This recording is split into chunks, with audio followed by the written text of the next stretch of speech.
আসসালামু আলাইকুম রহমতুল্লাহি বারাকাতুহু। বিসমিল্লাহির রহমানির রহিম। যে যেখান থেকে দেখছেন অসংখ্য ধন্যবাদ।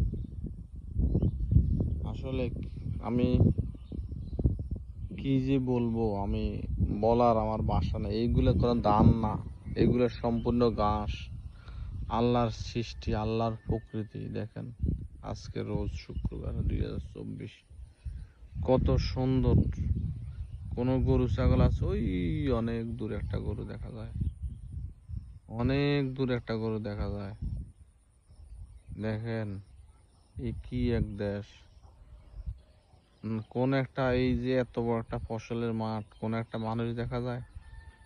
আর 15 বছর 20 বছর আগে আমরা যখন ছোট ছিলাম, আমি ছোট ছিলাম, তখন এত ঘাস ছিল না। হয়তো বা এখানে পানি, অডাল পানি থাকতো, নৌকা থাকতো, কিংবা বন্যা বা কিংবা অডাল পানি যদি না হয়, অন্তত কমসে কম 2-3 ফিট পানি থাকতো। 2-3 ফিট পানিতে হয়তো বা দুই একটা ঘাস দেখা যেত, হালকা হালকা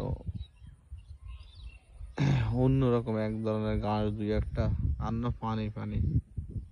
তখন ধান করা যেত না, কিন্তু এখন এই দেখেন পানি কম কিন্তু ধান নাই, পানি কম কোনো ধান নাই, পানি কম কোনো কোনো কিছু না, কোনো ফসলে নাই, কোনো ফসলে করে না তারা, ফসল নাই। আর তখনকার যুগ 20 বছর আগে, 15 বছর আগে আমরা করতে পারি নাই ঘাসের অভাবে, আমরা করতে পারি নাই প্রযুক্তির অভাবে, আমরা করতে পারি না। আর নয়, তখন আমরা ছোটবেলা প্রত্যেক ঘরে ঘরে দেশীয় গরু ছিল। আর এখন বিভিন্ন জাতের ছাগল গরু বিভিন্ন দেশ থেকে আমদানি করে এখন বাংলাদেশের ঘরে ঘরে খামার, কিন্তু খামার আছে কিন্তু তারা খাদ্য কিনে খাওয়ায়, তারা ঘাস, হাইব্রিড ঘাস। কিন্তু এই দেখেন এই ঘাসগুলো, এক ধরনের মেশিন আছে, এগুলা, এই মেশিনগুলা দিক এই এই ঘাসগুলা কাটা চায়, কিংবা হাতে আমরা তো এইগুলা কিনবা। এখানে 100 গরু 200 গরু, 100 ছাগল 200 ছাগল সারে দিয়ে অনায়াসে একটা লোক, দুইটা লোক সারাদিন এটার পিছে শ্রম দিলে প্রতি মাসে 1-2 লাখ টাকা অনায়াসে ইনকাম করতে পারে সিস্টেম করি। মানে আগের যুগে যেভাবে খামার, খামার কি আগের যুগে যেভাবে গরু ছাগল ছাড়ে দিত, ছাড়ে দিয়ে লালন পালন করতো, এইভাবে ছাড়ে দিলে কোনো খাদ্য কিনে লাগে না, ঘাস কিনে লাগে না, কোনো খড়, গরুর খড় কিনে লাগে না। দেখেন আগে এত ঘাস ছিল না বাংলাদেশে, এত ঘাস কখন আমি দেখিনি আমার জীবনে, এত ঘাস, চতুর্পাশে ঘাস, কত সুন্দর প্রকৃতি ঘাস।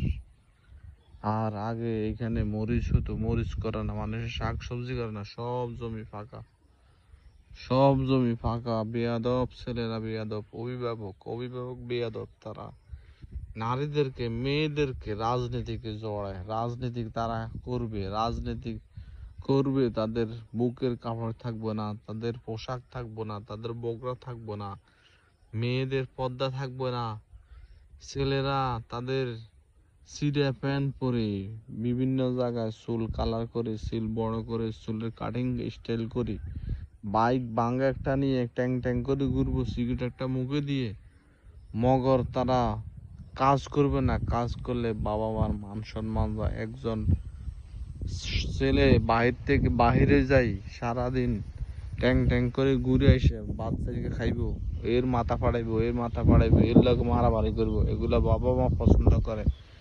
কিন্তু আপনার ছেলেকে কৃষিকাজে, কৃষিকাজে আপনি বিনিয়োগ করাতে পারেন, কৃষিকাজে উদ্বুদ্ধ করাতে পারেন, লেখাপড়ার পাশাপাশি।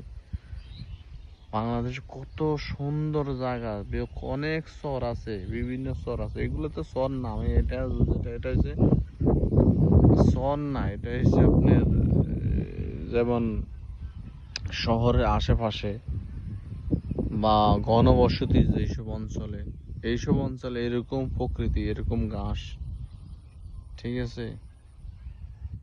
আর শহরে তো কোনো মানুষ বাড়িঘর নাই, দুই একটা হয়তো বা তাও যারা গরিব এরপর তাদের 15-20 টাকা গরু, ঠিক আছে। তাদের শহরেতে আসলে এ, নিরাপত্তা কম। আর নয় যারা শহরে বসবাস করে বা করতে চায়, নিরাপত্তার অভাবে করতে পারে না। বাংলাদেশে টোটালি কোনো জায়গায় আমি নিরাপদ দেখি না, নিরাপদ বলতে আমি দেখি না।